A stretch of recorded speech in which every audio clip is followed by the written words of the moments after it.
Hello, dear friends. Welcome to Kardec Radio, where we're here to nourish our souls. I am Norah, the host of this program. That's by Joanna Angelis through Divaldo Franco. In this beautiful and amazing book, friends, we already are going to open the book. The bookmarker was already coming out from the book. That's a good sign. It means it's a good message. And these are amazing reminders, all these messages. We cannot get enough of these, and it's just amazing how when we are having a difficult time, a challenge, or even in times of victory, and we're getting those messages from the universe, from God, from our mentors, a lot of the times too, we can see one of these messages being sort of like that bridge, right, friends, to a deeper understanding as we navigate this life. And speaking of that, today is actually a beautiful message because it really focuses a lot on this path, right? We've been on this journey with Joanna through Divaldo on self-knowledge and what that is. And she says here, the more the conscious arrives at self-knowledge, the easier it gets to attain plenitude. This is referred to by Jesus as the kingdom of God within each individual. Beautiful, powerful, and what's so beautiful here is just think of this as a spiritist as well, right? With all the teachings of Kardec, and just sort of putting this together with Joanna's message and, of course, Jesus's teachings of the kingdom of God, we start to understand that this is the soul's journey, right? Through all these multiple lives. And it's truly very important to sort of be in this lens, this mind frame of self-knowledge. The key word for us, self-evolution. So in Spiritism, we have a blessing because truly we learn how self-knowledge is a vital step in achieving personal peace and personal growth, right? So how do we get from this point to this point? Let's think on this, reflecting on thoughts, actions, and emotions, right? Identifying those strengths and weaknesses and really aligning with one spiritual purpose. And we do this every day as we studied the previous message, right? And we made that reference to the Spirit's book. We do that daily review. So now let's think about this idea of Jesus' teachings that Joanna brings to us, right? We really come to this understanding that basically finding peace within oneself leads to that connection with the divine. So really that kingdom of God is that inner state of inner harmony. And to achieve it, it's going to require lots of spiritual work, self-improvement. And what's beautiful to think about it is not think about this as a distant or external goal, but rather something that's found within. So thinking about this concept, we always, sometimes, not always, but sometimes we might see ourselves disconnected, right? And this is one thing here and here and here, and eventually we might miss the point. And by seeing us ourselves as disciples of Jesus and understanding that this kingdom of God that he comes so beautifully to remind us of, right? It's within. And so when things are within, we kind of make that connection, right? And then this leads to sort of to the next step because we really start to cultivate that self-knowledge, that practice, right? These actionable steps that really start to deepen our self-awareness. So thinking about this through daily reflection and meditation, which is pivotal, right? For us to be in that moment of silence and to have honest self-assessments of virtues and flaws, right? Which is so interesting. There is a book by Brené Brown that's called The Gift of Imperfections. And through this book and through the research, right, that she has shared with us, we see so many people are so afraid to see themselves to be in that vulnerable state, right? And part of loving that gift of the imperfection is to having that reflection one-on-one kind of moment. And it really comes to that too.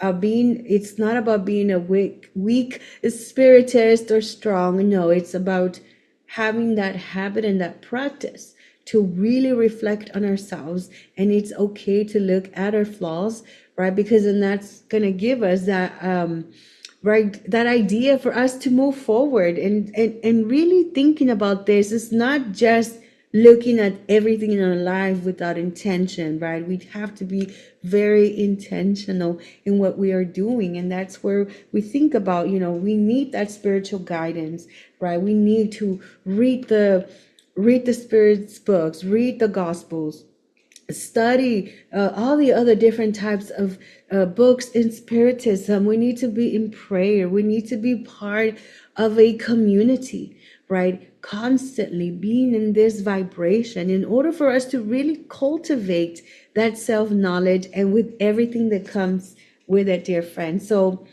and let us remember that in Spiritism, and part of this is with Joanna's message, we are getting tools, right? Tools we'll call for path to self-knowledge.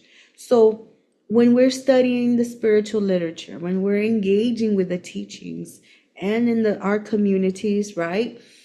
And we're practicing charity and service as forms of growth, we really start to work on that conscience, right? That Joanna stated with us, the self-knowledge, the more the conscience arrives at the self-knowledge, the easier it gets to attain plenitude. So arrives is a verb. If we look at this, that means it's an action. So we have to do something. We cannot expect, right? And we really need to continue to do a lot of self-exploration and constant alignment, right, with the principles to really reach plenitude, as she stated. And one thing that's so beautiful, friends, it's actually in the gospel according to Spiritism. In chapter 1, item 11, we are being we're being presented by Saint Augustine, right? And Saint Augustine was a pillar of Christianity.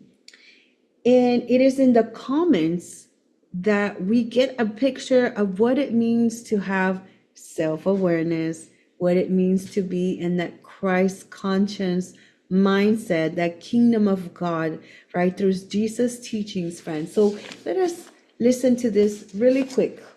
It says, has Saint Augustine therefore come to destroy what he himself built? Certainly not. But like so many others, he sees with the eyes of the Spirit what he could not see as a man.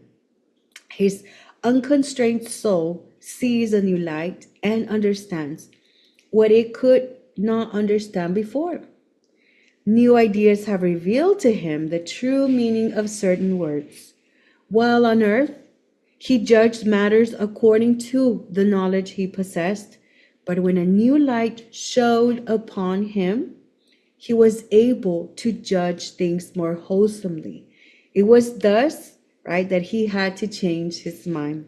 Now that Christianity has appeared to him in all its purity, he can think differently about certain points that when he was alive, but without ceasing to be a Christian disciple. Without renouncing his faith, he can make himself the propagator of Spiritism because he sees in it the fulfillment of things unforeseen. As a herald of Spiritism today, he leads us to a more careful and logical interpretation of the text. The same is occurring with other spirits who have found themselves in a similar position. So here we see already the result of constant action, constant practice of being in this self-awareness state, friends. But we see that even within a lifetime to the next here, perfect example, right? In such a metaphoric yet literal way, we see what we didn't see before, we can see now. And that cannot happen, as the spirits here say, without those steps, right? To be able to grow.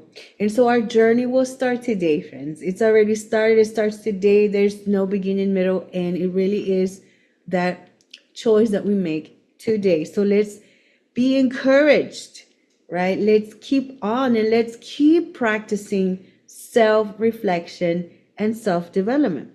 Let's take time of our days to truly reflect. Let's seek wisdom through spiritual texts and inspirational texts. And there's so much amazing and beautiful things out there, friends, for us to really be at that energetic level that we need to be to find ourselves in the practice of this, right? And let's embrace this journey of self-growth with patience and with love. Because if we don't have that, friends, how else can we? Patience is a beautiful gift, right? So, friends, that is today's message. So beautiful. We thank Joanna and Divaldo. And the homework really for the week is to sort of see this image of Jesus and whatever comes to our hearts. What is the kingdom of God inside? Whether it's through an image, whether it's through a smell, whether it's through a flower or some symbolic concept, or just a connection, a sound, a song, or something to really tune us into that kingdom of God and be reminded that we have work to do. We are doing great and we need to continue, friends. And at the same time, let us remember to tune into other programs here at Kardec Radio, where we're always nourishing ourselves. Always, always let us remember that we are loved. Bye, friends. Thank you, and thank you. Have an amazing rest of the week. God bless. Good night.